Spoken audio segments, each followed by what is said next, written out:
seriously.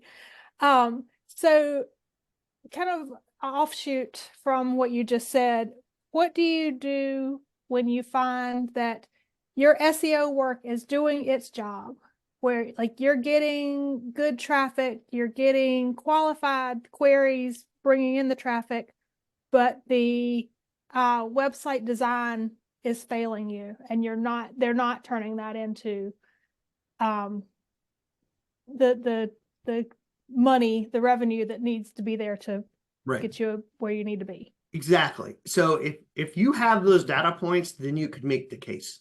Okay. Right. Yeah. And that's really why the monthly report that we in Curious Ants we recommend you send to every client has traffic, but also customer acquisition or lead acquisition. And if they keep seeing goose eggs for those leads, we want them to see that so they can say, why are there goose eggs? Yeah. There's many Okay. reasons for a goose egg. Number one, the website's not built for conversion. That's the number one reason. Yeah. Right. Number two is we're not reaching our audience because we've picked the wrong keywords. Maybe they're too broad. Maybe Right. they're not specific. Three, maybe they're calling us and we're not tracking the phone calls. Right. Okay. Yeah.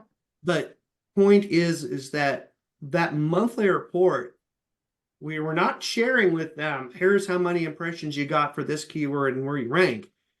We don't want the conversation about that. We want the conversation about how many customers are you getting and where are they coming from? And when we have that conversation and they say, well, we're getting traffic, because I'll often say to clients, first things first, we have to have traffic, right? And that's our first indicator that things are working. We're finally starting to get visitors to our website. But initially, those initial visitors might not convert so well. And part of that is we're still trying to figure out the right words to focus on. But if we know we have the right words to focus on, maybe the site's not set up for conversion. At that point, we can say, you got 1,000 visitors a week. Just by the law of large numbers, you should have some customers from this. We probably need to redesign this. Yep. Right? And the reason I asked is because I went through that with a client, and they ended up firing me because the website wasn't converting when I had nothing to do with the website design. And now they want to come back, and I'm like, no.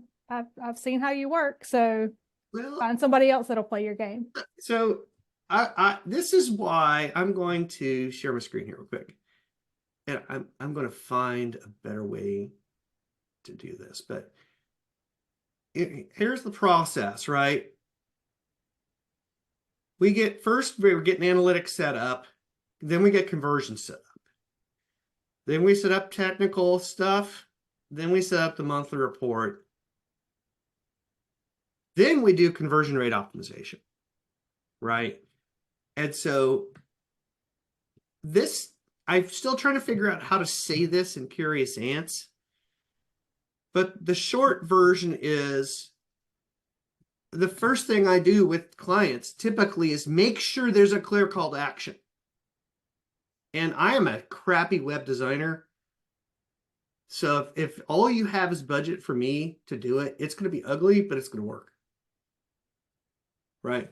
But I don't want to make a distinction between SEO and conversion rate optimization. And so I think it's really important to say conversion rate optimization is part of SEO, and it is included in the scope of services of SEO so that we're getting those leads. And if they don't even have a big button that says contact me on every page of their website as a bare minimum, like that's one of the first things I'm doing. Like I'm cracking websites open to add this button, right? And that's why it's so early in the process. Yeah. I have a question. So I agree with this, that the call to action is so important. What about if when she's looking through it and she notices, well, some of it is not just the call to action isn't there, but some of the wording, like the customers aren't understanding your offer, like what you even are offering. Yeah, exactly. Would That's that, why I'm having a hard time consolidating the conversion rate optimization process in okay, various hands. okay, Basically, the best if I summarize that process I gave you, it's find something. And I'm using that process more as a brainstorming tool to think of all the things you could think about. mm-hmm, Conversion rate optimization has to do with page speed, right? The page speed probably affects conversion rate better than it affects ranking. In other words, it's probably, I know we know page speed is a ranking factor in Google, but it probably is more of a conversion rate factor than it does yeah, affect. Um, yeah, I have a client right now, and we're really struggling with this. We're getting good. We're finally starting to get a good amount of traffic, and it's just not converting. And we just had to realize maybe the call to action shouldn't be get a quote. Maybe that's too high up in too down up in the funnel. Maybe mm-hmm. the conversion should be contact us. And it's like not buy now, it's let's talk about it first. Maybe people want to talk about it first before they want to buy. And so one of the things we're going to do is we're going to, everywhere it says get a quote, we're going to change to contact us and see if people are more willing to do it. Right. So that's all Yeah, and part of that's that based on the process. specific business. I mean, each business is going to be different call to action based on what they do and their ideal customers. Okay. Does that help you, Stephanie? Yes, absolutely it does. Yeah, for sure. Yeah, Okay. I've actually got one, Stephanie, that I'm working with, and I've got, this is on my list this week to talk to them about some of the things, the call to action and stuff. So very timely for me too. Yeah. Well, good.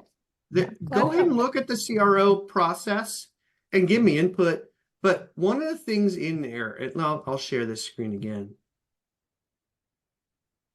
is this lead gen playbook that Google released a few years ago.